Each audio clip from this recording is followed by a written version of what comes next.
Good morning. Today we're going to continue on in our series of talks about the main ingredient is love, and today we're on part 3. Valentine's week, and everybody's talking about love, and love is in the air and all of that. And you know, love is in the air all the time, or at least it should be, because everyone wants to be loved. We all need to be loved. So I want to start out with reading to you some in Song of Songs, chapter 4, 1 through 12, and I'm going to relate it to the kind of love called eros. And it's a romantic type of love. You know, when couples get first meet and they're dating and all of that. This is the kind of love that they have. But this kind of love is also needed during marriage. So let's read a little bit here in Song of Songs. And I know it might sound a little goofy to some of you, and that's okay. I don't care. You know, I personally, I would love if my husband wrote me a romantic letter like this or note like this, and I think that most of us women would, and I think men would like it too. So anyways, this is Song of Songs, chapter 4, 1 through 12, and I'm reading it in the King James. I've decided that I like the King James version of things better. And it says, "Behold," now this is the man talking now, "Behold, thou art fair, my love, behold, thou art fair. Thou hast dove's eyes within thy locks. The hair is as a flock of goats that appear from Mount Gilead." Now that may sound funny to you, but it's saying in the Hebrew, it means that it's strong, okay? So she has beautiful locks of hair that are very strong and healthy hair. "Thy teeth are like a flock of sheep that are even shorn, which came up from the washing, whereof every one bare twins, and none is barren among them." He's talking about she has nice, even teeth, beautiful teeth. So you can make romance out of anything. "Thy lips are like a thread of scarlet or crimson, and thy speech is comely. Thy temples are like a piece of a pomegranate within thy locks. Thy neck is like the tower of David builded for an armory," which means a tower or slenderness. He's telling her what a lovely neck she has. "Whereon there hang 1,000 bucklers, all shields of mighty men." Now what that means in the Hebrew is bucklers are protectors, their defense. And he continues on in verse 5, and I love this. "Thy 2 breasts are like 2 young roes that are twins, which feed among the lilies. Among the daybreak and the shadows flee away, I will get me to the mountain of myrrh and to the hill of frankincense." Ladies, and men, we need to tell one another the things that attract us to one another. And in marriage, you definitely want to be able to share with your spouse those things that are attractive to you, those things that that you love about them, whether it's physical or whether it is, something they do. But you need to work at attraction. And then in 6 it says, "Until the daybreak and the shadows flee away." Oh, I'm sorry, I already read this. "I will get me to the mountain of myrrh and to the hill of frankincense. Thou art all fair, my love. There is no spot in thee. Come with me from Lebanon, my spouse. This is a man speaking it to his wife. With me from Lebanon, look from the top of Amana, from the top of Shanir and Hermon, from the lions' dens, from the mountains of the leopards. Thou hast ravished my heart, my sister, my spouse. Thou hast ravished my heart with one of thine eyes, with one chain of thy neck. How fair is thy love, my sister, my spouse. Now, he's not saying she's his physical sister. She's a sister in the Lord.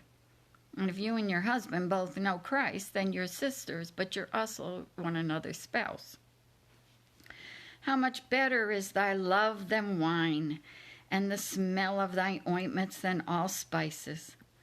Thy lips, O my spouse, droppest the honeycomb. Honey and milk are under thy tongue. And the smell of thy garments is like the smell of Lebanon, a garden enclosed in my sister, my spouse, a spring shut up, a fountain sealed. Is that not beautiful? That's not corny, folks. That's beautiful. That's romance. I mean, we have a God who wanted there to be romance between a husband and a wife. It's beautiful love. You know, I'm going to say, men, if there are any men out there watching today, don't be afraid to tell your wife about those beautiful things about her body, her life, anything that attracts you. That builds up. Ladies, the same thing. We need to build each other up. So, you know, as Eros love, and it starts before marriage, that attraction to one another, but it also needs to continue on in a marriage. You need to continue those things.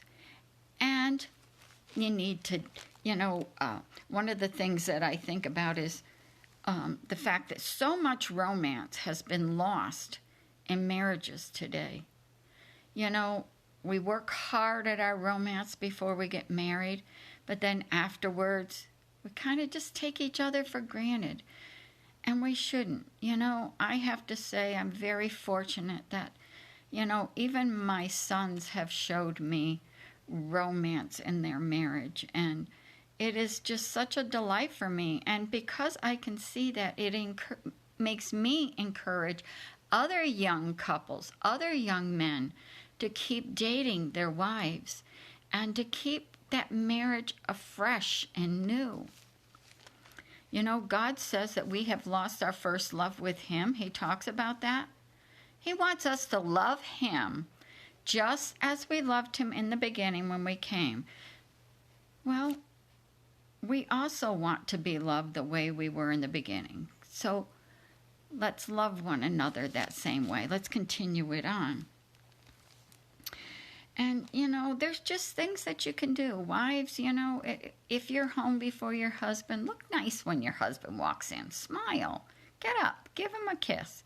And I can't say I always do that. When I'm teaching you, I'm teaching me too, because I didn't grow up with all of that. But I want to be those things God calls us to be. And we can encourage each other to be those things. And another kind of love is filial. And that is more like the brotherly and friendship love. But I want to be a friend with my husband, don't you? I want to be my husband's best friend. I want him to be my best friend. But I also, I just want to throw in there is filial love. And before I go any further, I just wanted to show you a little piece of filial love. And I don't know how well you can see it, but this is filial love, okay? It says Team Jesus. And I received this in the mail yesterday from a precious sister in the Lord whom I have never met, who lives probably at least a couple thousand miles away from me in Texas, and I live in New York. But she loves me with filial love and sent me this Team Jesus shirt because she knew that I loved the people in Uganda that were a part of this. And I thank you, Michelle, because you just blessed me greatly. But let's continue on. So the next kind of love is called agape love, okay? And that's the God kind of love. And this is what it says, and most of you are familiar with it, but I don't ever get tired of it. John 3:16 and 17. For God so loved the world that he gave his only begotten Son, that whosoever believeth in him should not perish, but have everlasting life. For God sent not his Son into the world to condemn the world, but that the world through him might be saved. That is such an amazing love to me. I don't want to ever lose hold of that love that my God gave for me. But let's continue on where agape love comes in for husbands and wives. You know, that's the kind of love that will hold a marriage together. Marriages fall apart because they need the different kinds of love. And agape love is a love that holds it together. When you are working on other areas of your life in your marriage, this kind of love holds it together. It's a selfless love. It's unconditional. You know, it helps us to forgive when we don't really want to forgive, you know, and when we fall short of what we're called to do, or we forget to serve one another, to be serving one another. Agape love is the kind of love that holds marriage together when it looks like everything else around us is falling apart. Agape love holds that marriage together. Without that, there are many marriages that have fallen apart when things happen in our lives. Not even necessarily to do with each other. You know, when things happen, it can either push us apart or it can pull us together. And pulling us together is how building our relationship, our agape love for one another, unconditional love with one another, just as God unconditionally loves us and he forgives us for so many things, does he not? And you know, agape love is respecting. Let's talk about ladies for a minute. Ladies, you know, one of the greatest love you can show to your husband is respect. When it comes down to it, a husband wants to be respected by his wife, okay? So sometimes that means that, you know, we have to show him respect, and we may not feel like we particularly like him at that moment for something he's done or something he said, but we still have to be respectful to him. And, you know, there are times that we can sit and talk about things and he has one opinion and I have another opinion. You know, that's the way marriage is. You're not always going to agree on everything. And if you tell me you do, I don't know. I'm not sure where you come from because I don't believe that's in any marriage. But the thing of it is showing respect to one another by listening to each other's opinion. But ladies, we are called to submit to our husbands. And if our husbands decide that they want to do what they think is best, then we have to show respect and we have to submit to what they say. We have to. That's what God tells us. And then men, you know, you need to show your wives love. You know, you men want to be respected, but a woman wants to be not only loved, shown love. As we said, love is a verb. A woman wants you to show her love. And it hasn't got to be big and extravagant things. If it does have to be those things, then I question the motives of that wife. Simple things.